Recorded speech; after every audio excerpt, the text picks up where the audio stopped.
an opportunity to intervene. Instead of waiting for failure, the institution might provide. Number one, early advising. Number two, faculty check-ins. Number three, peer tutoring. Number four, additional learning resources. Number five, flexible support. And number six, targeted invention. This somehow changes the leadership mindset from who failed in the class to who needs help before failure happens. That is one of the most important opportunities presented by AI. But there is one or the critical warning as a leaders that we should never assume that an AI prediction automatically represents the truth. Suppose AI identifies students as high risk. Why? Maybe because the students has a low online participation, but perhaps the students have limited internet access, works while studying, has family responsibilities, has accessibility needs, or simply learns better through face-to-face interaction. Because some there are students who are traditional. Same with us. AI sees a pattern. The leader must understand the person and the pattern. Therefore, AI should support human judgment, not replace human judgment. That principle should guide our entire discussion, ladies and gentlemen. Now, moving forward to the next slide, please. What does an AI literate leader look like? So again, what does an AI literate leader look like? An instructional leader does not necessarily need to become an AI engineer. The leader needs to become an AI strategist. Please take note. The leader needs to become an AI strategist. An AI literate leader should be able to ask, what can this technology actually do? What can it not do? What data does it require? Is the information accurate? Could the system be biased? How will student privacy be protected? What does this mean for faculty members or teachers? What does this mean for students? Is this technologically actually solving an educational problem? Well, ladies and gentlemen, all of this question talks about leadership. Next slide, please. So our audience, I want you to reflect and answer this question. If AI can automate some of our administrative tasks, what should traditional leaders spend more time doing? I'll give you a second to answer that.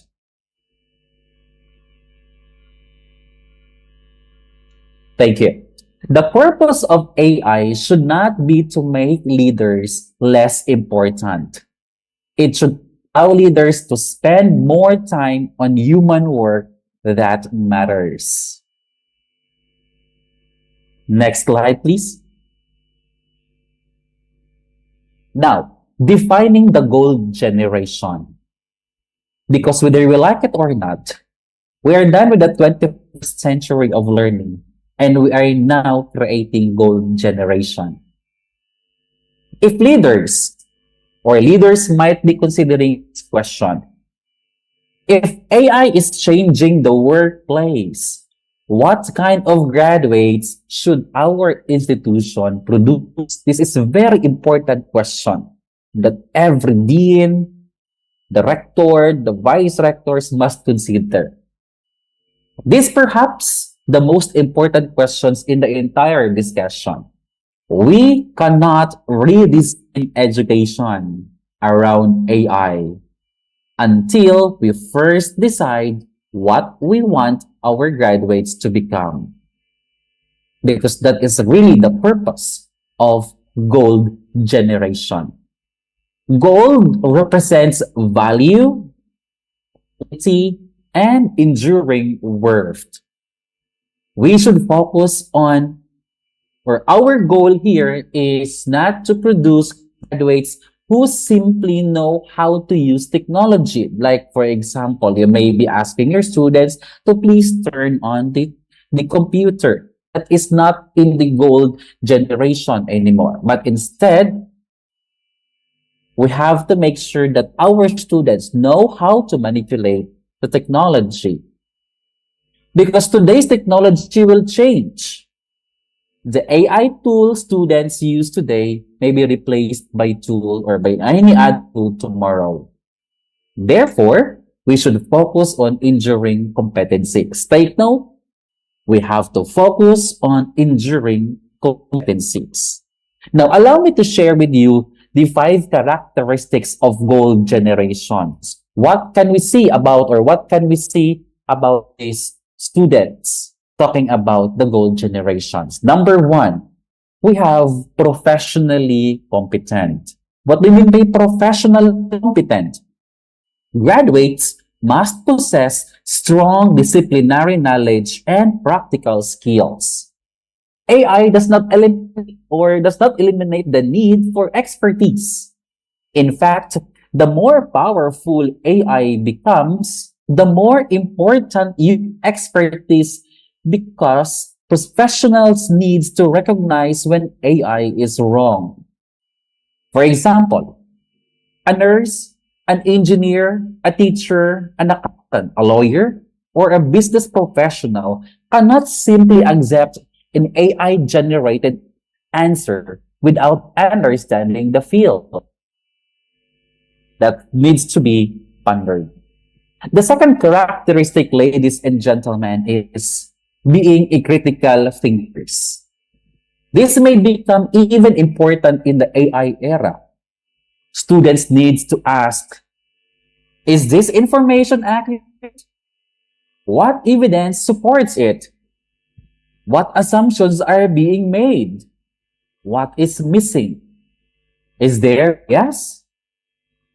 Can I verify this claim? AI can produce a very convincing answer that is nevertheless incorrect.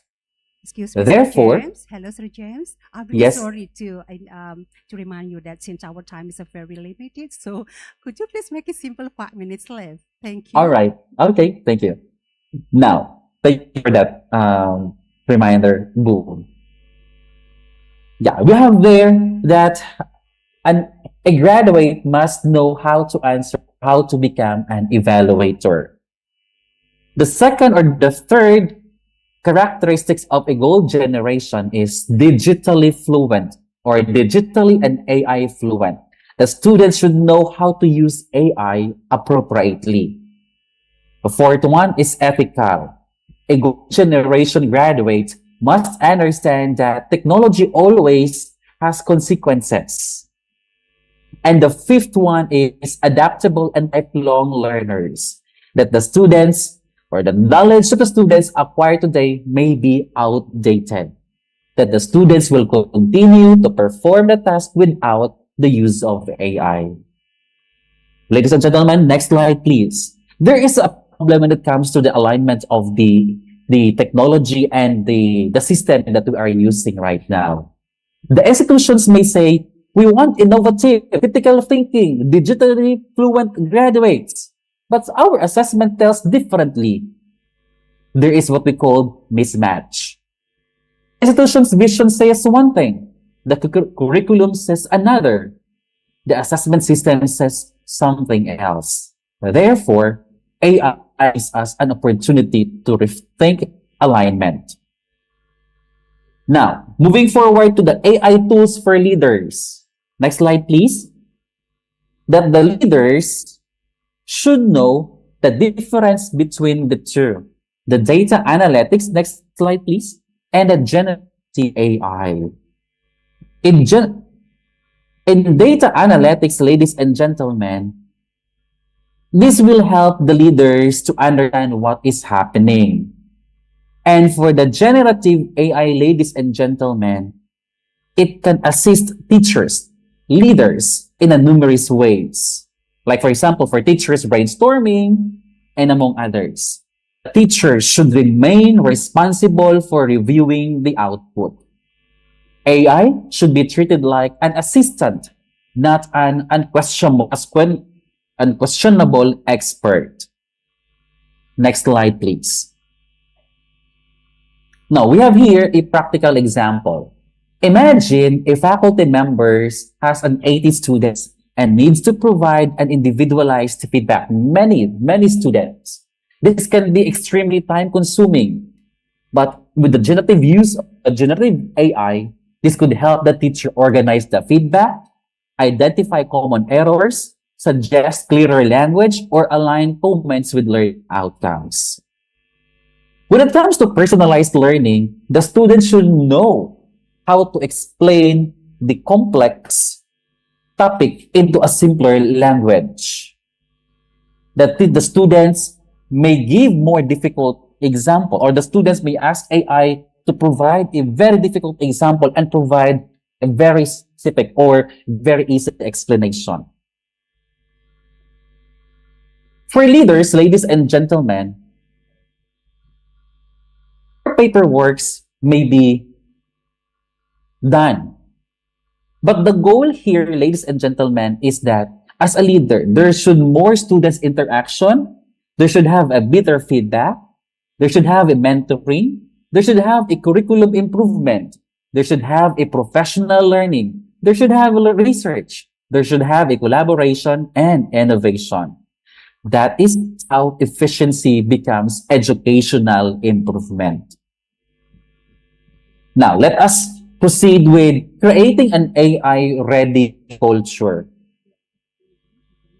Can institution become an AI-ready simply by purchasing AI technology? The answer is no, because a university can have excellent technology but still fail. Why? Because technology does not automatically create trust, confidence, or competence, ethical behavior, collaboration, or meaningful adaptation. Therefore, we need an AI-ready culture. Orient ourselves, orient our system about the use of AI. For the pillars of an AI-ready culture, we have to consider number one, the shared vision and the governance of the institution. The number two, there must have a faculty involvement. Number three, there should have a continuous learning. Number four, there should have an ethics and equity. And number five, there should have a start small and improve. Having said that, we have to follow this model, like the pilot, evaluate, learn, improve, scale. That teacher workload, the feedback quality, student satisfaction, learning outcomes, accuracy, and ethical concerns must be measured. Next one is the biggest problem that in every institution might be considered. In the institution, it is expected that with the use of technology, we have to lay down how its purpose must be considered.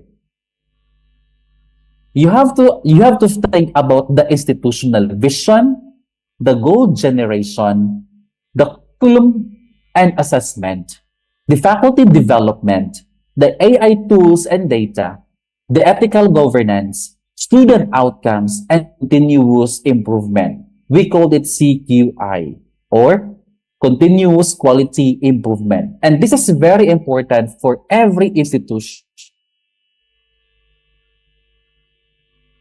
Now, for the leadership challenge, question, what should we preserve and education even as technology changes. We should preserve human relationships, critical thinking, ethical reasoning, mentorship, curiosity, creativity, compassion, and dignity for our students. What should we change? We should be willing to change the outdated administrative processes. That is why teaching or teachers always learning. We have not to be outdated of what we have. Ineffective assessment must be also changed. Inefficient workflows, rigid approaches to learning, and professional practices that no longer serve the students well. Question another. What should we create? We have to create an AI literate teachers. We have to create an AI literate students. We have to have responsible AI policy, personalized learning environments, data-informed leadership, and graduates who are prepared not just for today's workplace, but for the workplace of tomorrow. The future of education, ladies and gentlemen, is not competition between humans and machine. It is a question of how humans use machines wisely. AI can analyze, AI can generate, AI can predict, AI can automate, but AI cannot determine what kind of society we want to build. It cannot decide what kind of graduates our institution should produce. It cannot determine what is ethically right.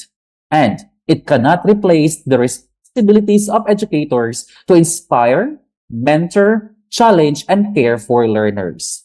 That responsibilities remain worse. So perhaps the most important questions for instructional leaders is that, or is not, will AI replace educators? Instead, we should ask ourselves as leaders, will educators learn to lead effectively in an AI-enabled world? And for the gold generation, the goal should not be produce graduates who simply know how to use AI. We should produce graduates who can think with the use of AI, question AI, work with AI, evaluate AI, and when necessary, challenge the AI. It is much human potential we are able to develop as we use technology wisely. Hello, Sir James. I'm really Yes, sorry. ma'am. Our time is up. Yeah. Last one line, Ibu. Okay. Let me share this one very last line. AI does not lead people. People lead with AI. Our responsibility as instruction leaders is to make sure that technology serves our education mission, not the other way around. Good morning and thank you for listening to my discussion. Is there all? Okay, maraming salamat po for the wonderful presentation. Okay, I will give them a big round of applause before coming to the Q&A session. Okay, now let's move to the Q&A session. Only 2 questions. Because our time is very limited. So 1 question from the onliner and then 1 question from the offliner. Offliner first. All right. Yes.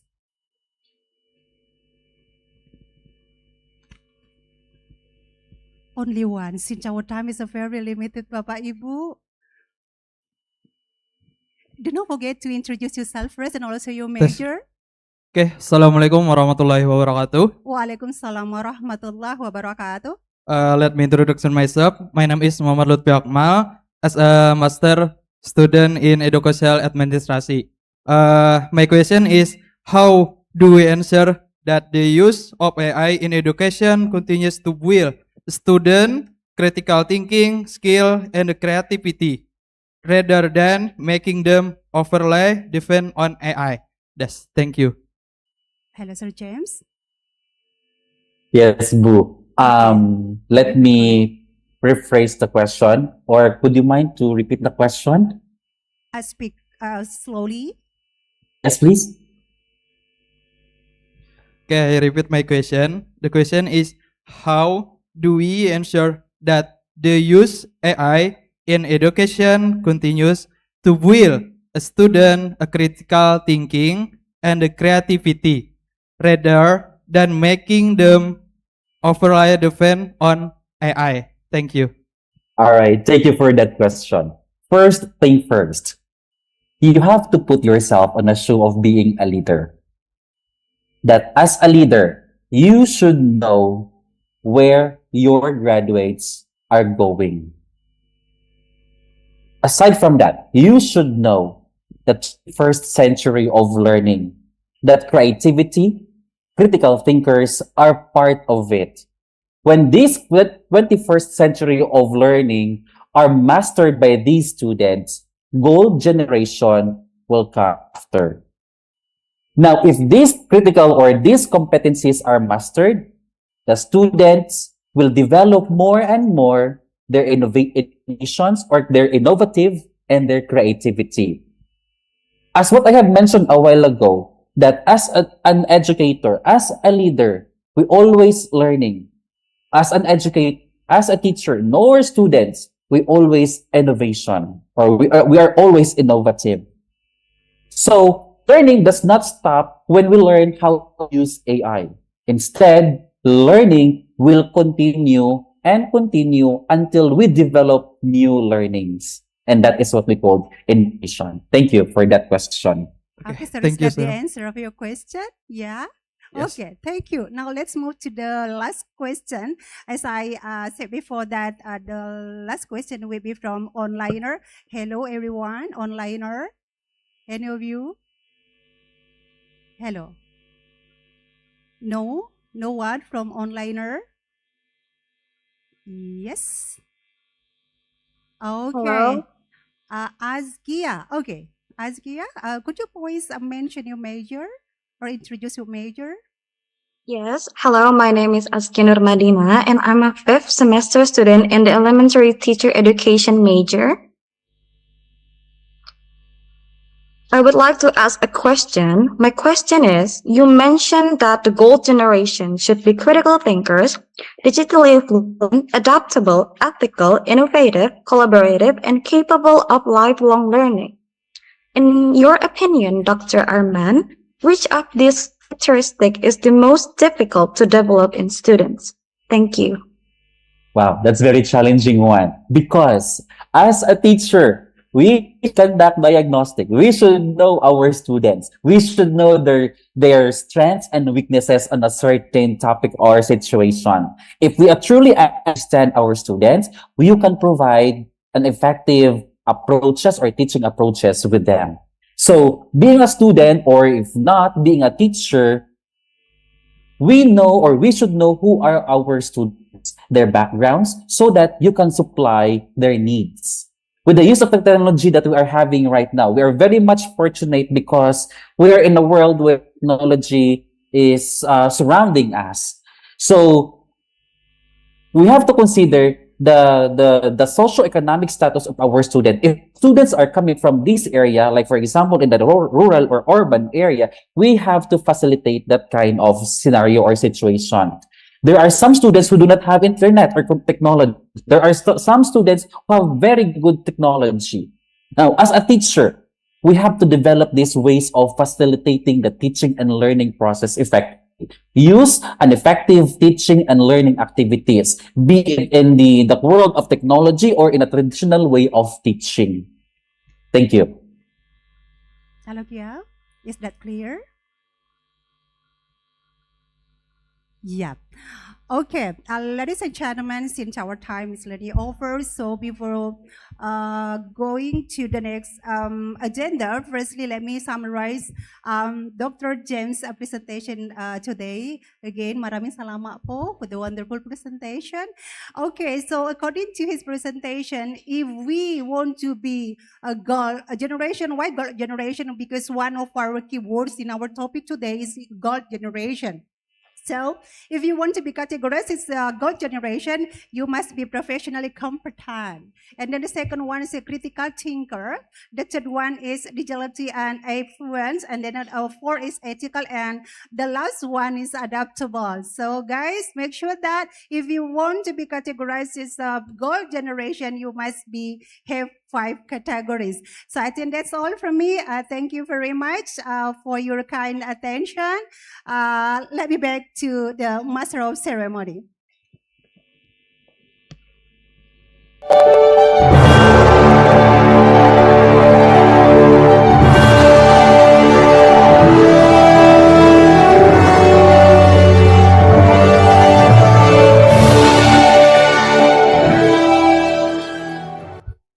Thank you, Ms. Ratna and Dr. Arman James Vallejo for the insightful session. Terima kasih Ibu Ratna dan Dr. Arman. Hadirin sekalian, sekali lagi mari kita beri tepuk tangan yang meriah.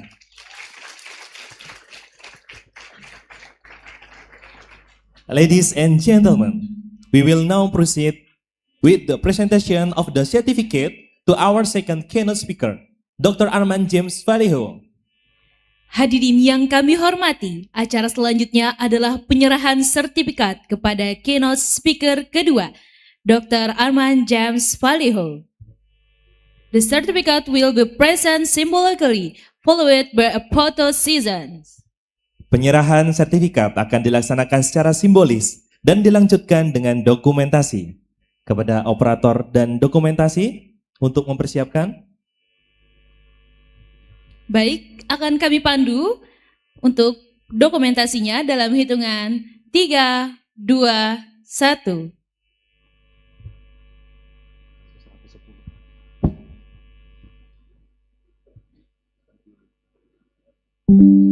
Okay, thank you, Mr.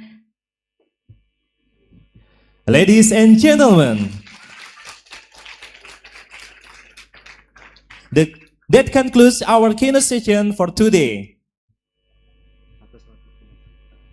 Hadirin yang kami hormati, demikian rangkaian sesi keynote speaker pada kesempatan kali ini. Let us again give us keynote speaker a warm round of applause for the valuable knowledge, insight, and inspiring they have shared with us. Mari kita berikan apresiasi sekali lagi kepada para keynote speaker atas ilmu, wawasan, dan inspirasi yang telah diberikan kepada kita. We would also like to extend our sincerely appreciation to the Dean, Head of Departments, Professors, Lecturers, Moderators, Students, and all distinguished guests and participants for joining us today. Terima kasih juga kami sampaikan kepada dekan, para ketua jurusan, guru besar, dosen, moderator, mahasiswa, serta seluruh tamu dan peserta yang telah berhadir. Ladies and gentlemen, to conclude the main session of our conversation this morning. Bapak, Ibu, dan hadirin yang kami hormati, demikian rangkaian sesi utama pada pagi hari ini. Sekedar pengumuman bagi peserta yang tadi mengajukan pertanyaan, nanti pukul 14.00 dapat menemui Profesor Dr. Andes Ahmad Suryansyah, akan mendapatkan buku dari beliau. We sincerely apologize for any shortcoming during our time as your host. Kami berdua selaku pembawa acara memohon maaf apabila terdapat kekurangan selama memandu kegiatan. Thank you for your kind attention and participation. Terima kasih atas perhatian dan partisipasi Bapak, Ibu, dan seluruh peserta sekalian. Wassalamualaikum warahmatullahi wabarakatuh.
Alhamdulillah, Pak.